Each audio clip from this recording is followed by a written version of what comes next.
natin guys yung alaga natin baboy.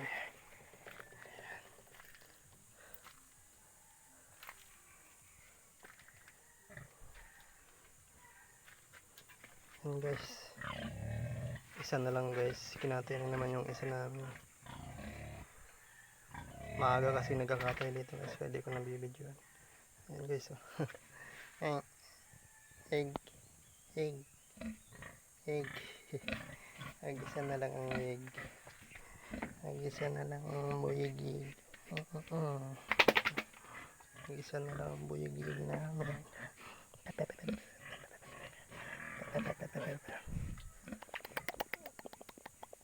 Mabait ang mga baboy namin guys.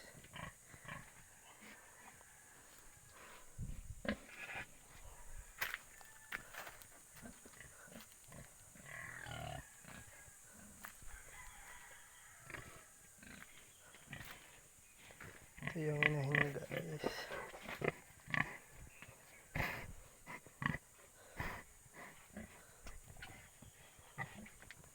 Grabe.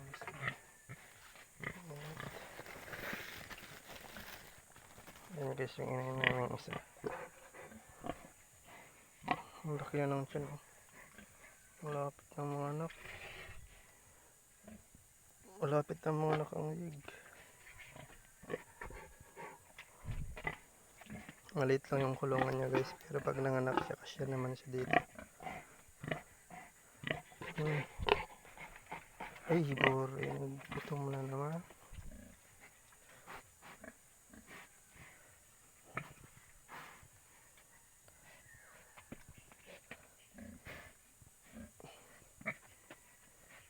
Ang laki na ng tiyan.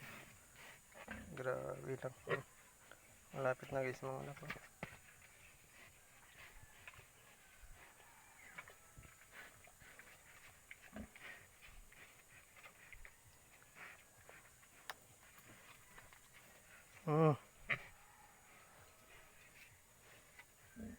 Kung ano nang nangangat.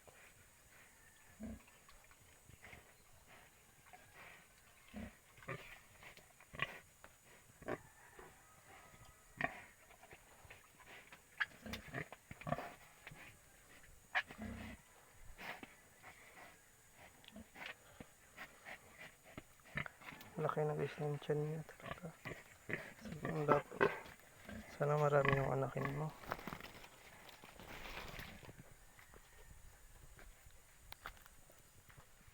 Ito yung mga baong kinupra ko guys.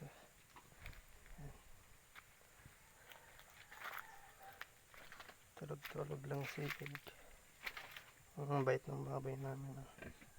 Tulog-tulog lang. Lulungkot siya, kinatay na yung dalawa niyang kapatid.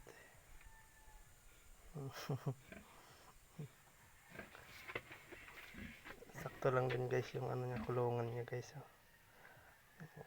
Dito pala kami nagbaboy din guys dati, anim na baboy, pero nagkasya sila. Ganito kalaki namin kinatay.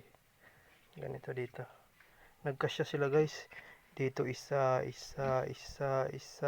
tapos yung isa dito naman sa kainan nakahiga. Ayan. Mabait ng baboy namin. Ayan.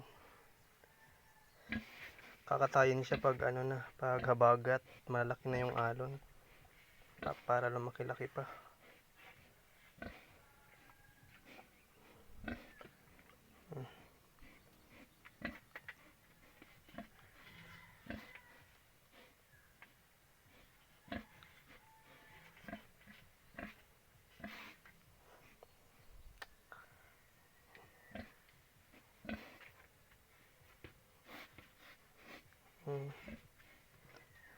Simple lang yung nila guys, kulungan. Bala lang guys, yung bamboo. Bala lang yan guys, pero okay naman, din naman nila na nasisira.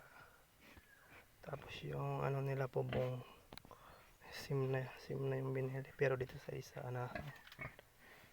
yung binili nila. Malalaki na ng tanim ko guys. Tanim ko din. Tapos ito, malalaki na din.